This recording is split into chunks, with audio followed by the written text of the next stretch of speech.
Salut à tous et bienvenue. Aujourd'hui, on plonge dans des histoires de sport qui vont nous faire vibrer. Au programme, un exploit individuel incroyable, des combats difficiles sur le ring et une surprise, mais alors une vraie surprise monumentale en football.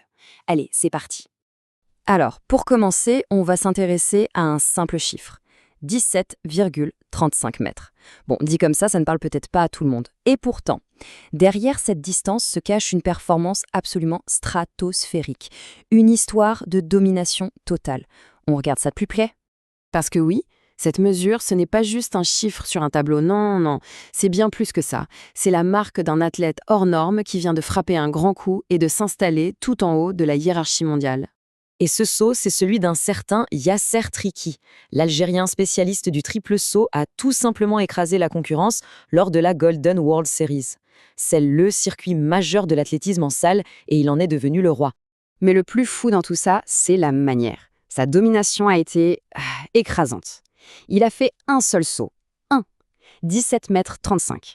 Et avec ça, il a non seulement signé la meilleure perf mondiale de la saison, mais il a aussi plié l'affaire et remporté le titre. Voilà, un saut, un titre. On peut difficilement faire plus efficace. Du coup, avec une performance pareille, il ne se contente pas de gagner un titre. Il envoie un message très clair à toute la concurrence. Lui, qui avait terminé 5e aux JO et aux Mondiaux, il montre qu'il est maintenant prêt à aller chercher une médaille. C'est clair, pour les prochains championnats, et surtout pour les Jeux de 2028, il faudra compter avec lui. Ok, on quitte l'athlétisme et cet exploit individuel pour passer à un autre sport de combat, direction le ring de boxe. Et là, on va voir que l'histoire est un peu plus compliquée. Une histoire de hauts et de bas, de défis à relever. On est en Bulgarie pour le tournoi Strangia. Alors pour ceux qui ne connaissent pas, c'est un très très gros rendez-vous de la boxe internationale. On le surnomme souvent le mini-championnat du monde, c'est dire le niveau. Et forcément, il y avait des représentants algériens qui étaient là pour se frotter à l'élite. Et les résultats ont été mitigés, surtout pour commencer. Chez les femmes, Fatia Mansouri, Roumaï Sabou Alam et Djourer Benan, elles ont toutes été éliminées au point.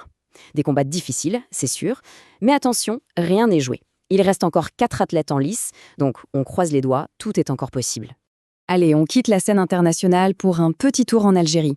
Parce que les compétitions nationales sont en pleine ébullition en ce moment, et il s'y passe pas mal de choses intéressantes. On commence par le basket avec la Coupe d'Algérie qui entre dans le dur, les 8e de finale. On a des affiches sympas comme Wabou Farik contre Mo Constantine.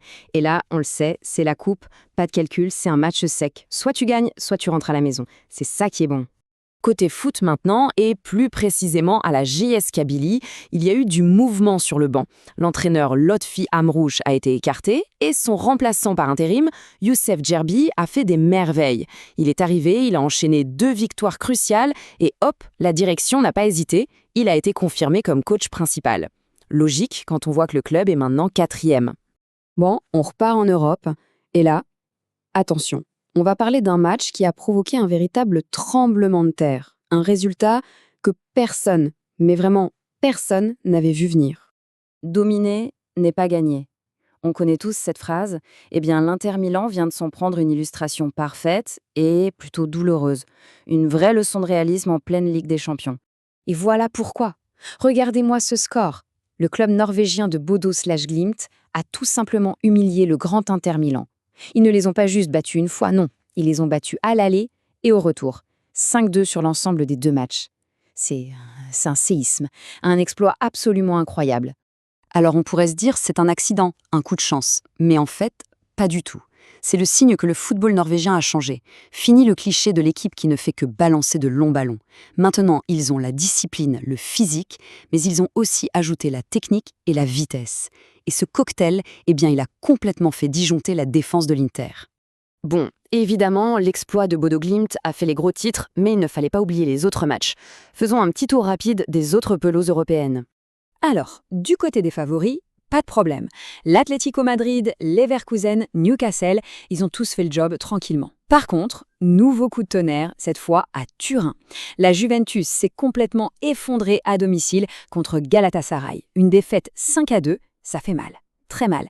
Et ça plonge le club italien en pleine crise. Et la suite, ça s'annonce tout aussi passionnant. Le match à ne pas manquer, c'est Real Madrid contre Benfica. Pourquoi? Parce que c'est le grand retour de José Mourinho sur la pelouse du Bernabéu. Et on sait qu'avec lui, il se passe toujours quelque chose. Ça promet d'être tendu.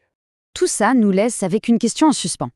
Après cette énorme surprise norvégienne, quelle sera la prochaine? Dans ces compétitions européennes, on voit bien que tout est possible. Lequel des grands va encore tomber? Le sport est imprévisible et c'est pour ça qu'on l'aime. Voilà pour ce tour d'horizon, merci d'avoir été là et à très bientôt.